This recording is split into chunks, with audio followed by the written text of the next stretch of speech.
This presentation is on the artist Maya Lin. She's a sculptor, architect, and landscape artist, best known for her work in relationship to nature and how she's able to create an emotional connection through the area that she is trying to build on. This presentation highlights some of Maya's unique artistic approaches and how she uses them in her designs. So let's jump right in. Maya likes to have her pieces connect to the land and help form the story she's trying to tell. This piece was created to honor a part of history where Native American tribes would come to fish, trade, and interact together. By creating separate areas, Maya forces the viewer to walk around the same land the story is being told in.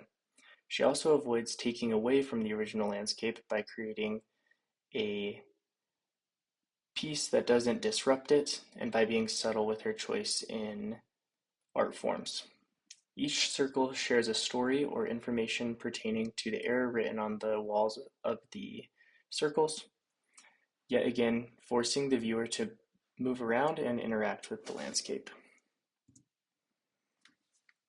The most famous piece of work from Maya is her Vietnam Memorial. It was created back in 1982 to commemorate the people who lost their lives in the war.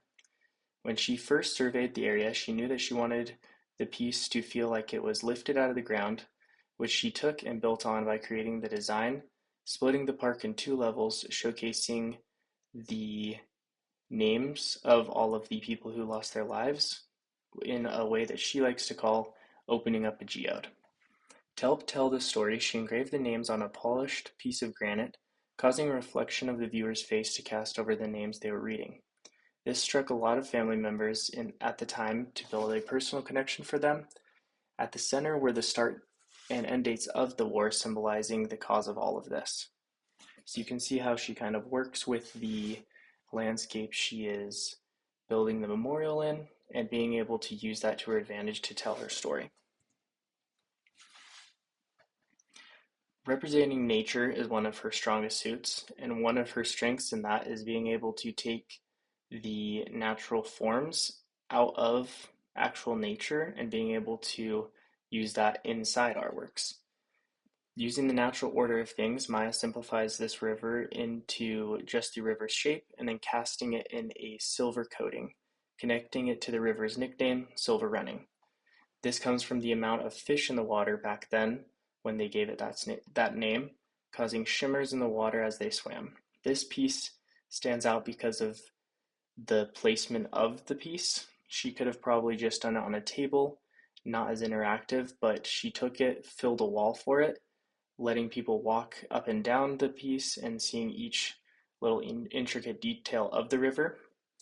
She also said that this was in connection to veins and how, just like rivers, the veins in our body are connected to us and helping form that personal connection.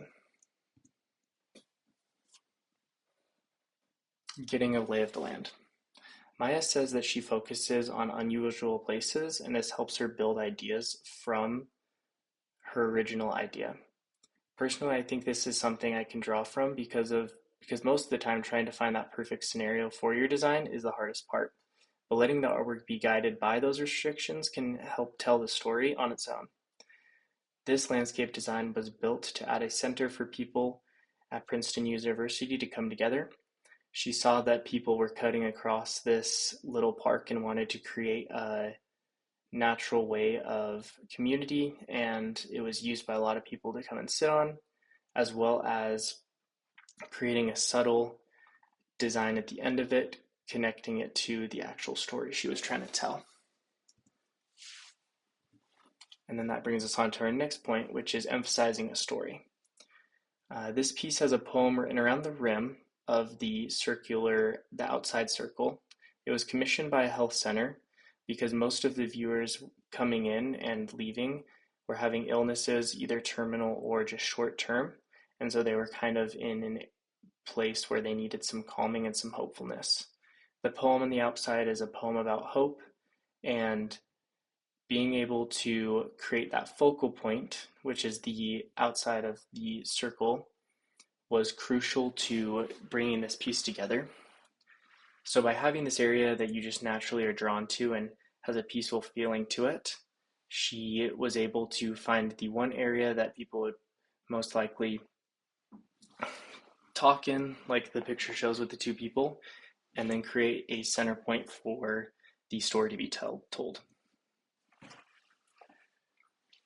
This piece was created in collaboration with her brother, who is a poet.